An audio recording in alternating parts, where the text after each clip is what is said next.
என் சகோதரியே, என் மலவாண்டியே, நீ அடைக்கப்பட்ட தோட்டமும் மறைவுறப்பட்ட நீரூட்டும் முத்தைக்கப்பட்ட கிணறுமாயிருக்கிறாய். மணவாட்டியாகிய சபை அடைக்கப்பட்ட தோட்டமாக, மறைவு கட்டப்பட்ட நீரூற்றாக, முத்தரிக்கப்பட்ட கிணறாக, பாதுகாப்பான ஒரு அமைப்பிலே சபையானது இருக்க வேண்டும். சபை மக்கள் இருக்க வேண்டும்.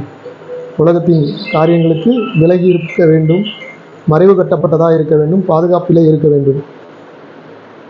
உன் தோட்டம் மாதுளம் செடிகளும் அருமையான கனிமரங்களும் மருதோண்டி செடிகளும் நலத செடிகளும் நலதமும் குங்குமமும் வசம்பும் லவங்கமும் சகலவித தூப வர்க்கங்களும் வெள்ளை போல செடிகளும் சந்தன விருட்சங்களும் சகலவித கந்த வர்க்க செடிகளும் உள்ள சிங்கார வனமாயிருக்கிறது. சபையாகிய சபை சிங்கார வனமாய் பசுமை நீரூற்று வாசனை மலர்கள் கனிகள் நிறைந்ததாய் சபையானது இருக்க வேண்டும். தோட்டத்திற்கு நீரூற்றும் ஜீவ தண்ணீரின் துறவும் லிபனோனிலிருந்து ஓடிவரும் வாய்க்கால்களும் உண்டாயிருக்கிறது. அந்த தோட்டத்திற்கு ஜீவ தண்ணீராகிய கிறிஸ்து அவருடைய வார்த்தைகளும் வசனங்களும் அவருடைய அடைக்கலமும் இருக்கிறது.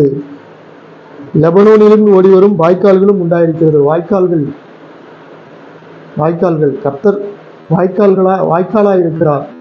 நாம் தண்ணீர் இல்லாமல் வாடிக்கொண்டிருக்கின்ற பொழுது, தண்ணீர் இல்லாத நேரத்தில், தண்ணீர் தேவைப்படும் நேரத்தில் அவர் வாய்க்காலாய் நம்முடைய வாழ்க்கைக்கு ஆசீர்வாதங்களை கொண்டு வரும் வாய்க்காலாய் அவர் இருக்கிறார். வாடையே, தோட்டங்களுக்கு நீரூற்றும் ஜீவ தண்ணீரின் துறவும் லெபனோனிலிருந்து ஓடி வரும் வாய்க்கால்களும் உண்டாயிருக்கிறது.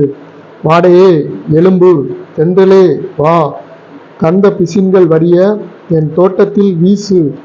என் நேசர் தம்முடைய தோட்டத்திற்கு வந்து நமது அருமையான கனிகளை புசிப்பாராக. அருமையான கனிகள், நம்முடைய வாழ்க்கையில் காணப்படுகின்ற கனிகள், ஆவிக்குரிய கனிகள் நம்முடைய வாழ்க்கையில் காணப்பட வேண்டும். அந்த கனிகளை வந்து கர்த்தர் பார்த்து அவைகளிலே மனமகிழ்ச்சியாக இருப்பார். வாடையே எலும்பு, தென்றலே வா, கந்த பிசின்கள் வடிய என் தோட்டத்தில் வீசு. என் நேசர் தம்முடைய தோட்டத்திற்கு வந்து தமது அருமையான கனிகளை புசிப்பாராக.